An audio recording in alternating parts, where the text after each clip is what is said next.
what's going on? Maggie from M&R here. Today we're in beautiful Tempe, Arizona, visiting our friend John Anton over at Anton Sports and Design a Shirt. Let's go.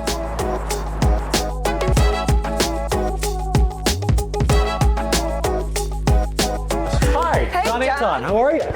Nice Good to see you. Welcome to Anton Sports. Thanks for having us. We're thrilled to have you. We're so excited. So let's go see what we do. Let's go. All right.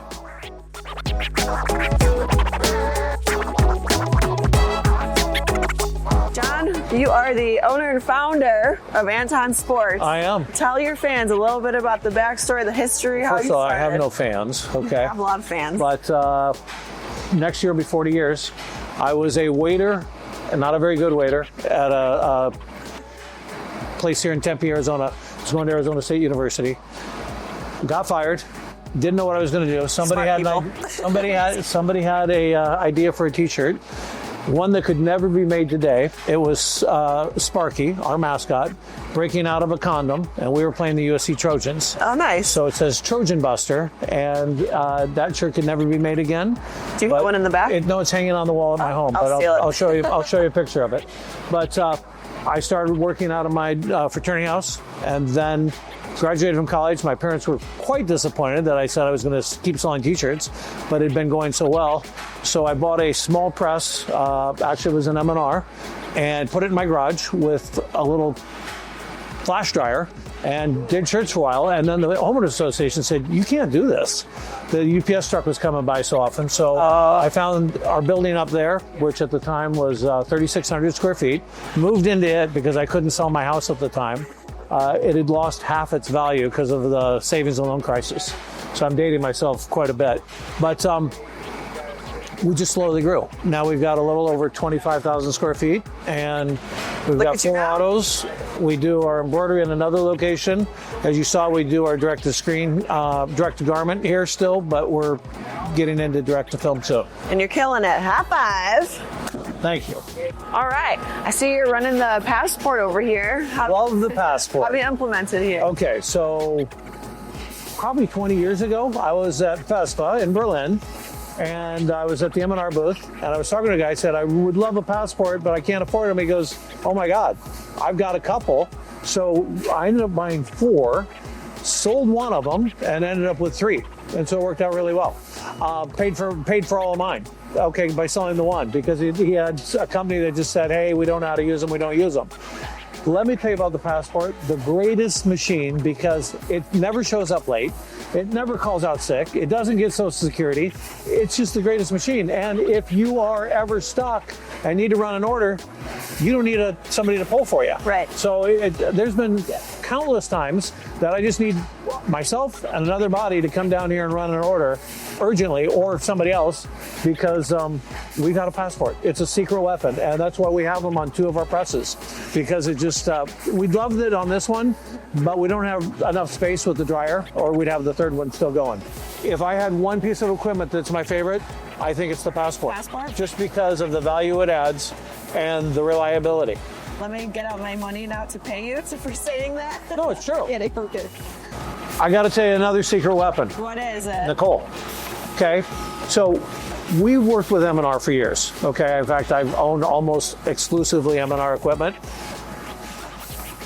I finally have a rep that does what she says she'll do, follows through, comes in. I have another guy, Ron Yardley, who has sold me a lot of my equipment over the years, but he lives in California.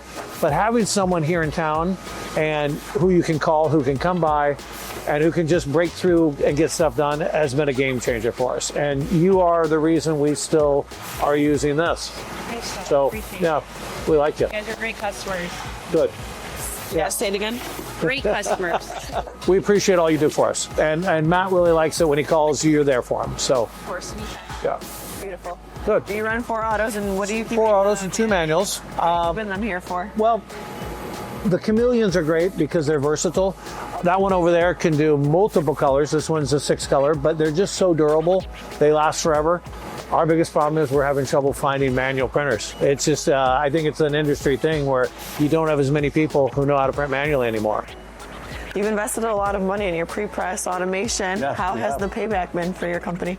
So we bought we call it the car wash, does our screens. during COVID. What happened is we laid off a lot of people. And the guy who had been back here, who was doing most of our screen, and his other 2 people were gone and didn't want to work, but we had enough orders coming in because we fulfill for governments and other agencies. So I was back here cleaning screens, and it's one of the most miserable days. I'd forgotten how hard it was to clean screens and to wash them out and coat them and all that. And we bought a lot of different equipment. We really expanded what we decided to get. So we've got this, which does the screens. We've got a scoop coater because our guy who coats screens, I never believed that it could be more efficient, but his arm's getting tired because he's been here 25 years. So we invested in equipment, and then we got something that washes out the screens. So all that stuff really has made a change. And now we have one guy who does almost all of it. And it's amazing how much that saves on production. Again, finding employees has been difficult here in Arizona, so it's been very good for us. Maggie wants to know I want to know who my customers are. who your customers are. It's crazy. We have huge customers. Universities. We work with all the universities here in the state, and then we have big corporations, Marriott, just all kinds of corporations all around the country. We don't really sell anything worldwide. And then we have Designer Shirt. So we do all the printing for a company that I own called Designer Shirt, which is an online designer-based business, and they do lots and lots of orders. Moving more and more towards smaller runs. We've been doing a lot of corporate business for years, and I blank out sometimes when I think of them because I go, oh, we just did an order for Google, or oh, we did something for Hertz Rent-A-Car, and we never know quite for sure how they find us, but it's pretty fun that they do.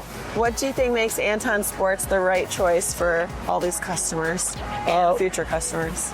We're not the cheapest, but we deliver on time a quality product, and if there is a problem, we're going to fix it. So we had a shirt yesterday that a customer came back and said, hey, I've got 7 shirts. I don't like the quality of the print. We didn't even question it. It was on 7. And I questioned it, but I didn't question it to the customer because the customer thought they weren't perfect. We took care of it. That's just what you have to do. There's sometimes you take some big hits when you're doing that, but it's the right thing to do because, as I tell all my employees, I'm not the one who pays their bill. I don't write them their check. You sign it. It's the customer. No, it's the customer.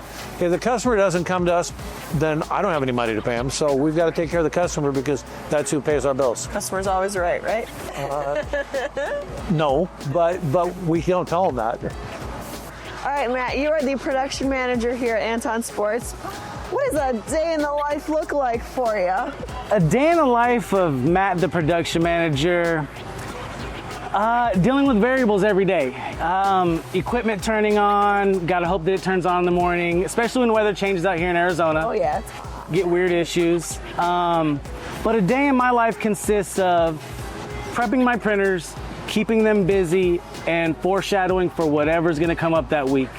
And I just rinse, repeat, do that every day. Rinse, repeat, it's a cycle. Yeah. And what is one life hack you can give to other printers out there or production managers? I'll tell you what, the biggest life hack that I have for anybody dealing with printers, people, humans, is you got to stay positive. Yeah. You have to stay positive, think positive, and I know it's such a cliche, but if you come in here with a defeated attitude or I can't do this, you're not going to do it. Great. So you just have to think positive and be positive. Stay positive, and now it's nap time. High five. Yeah, high five.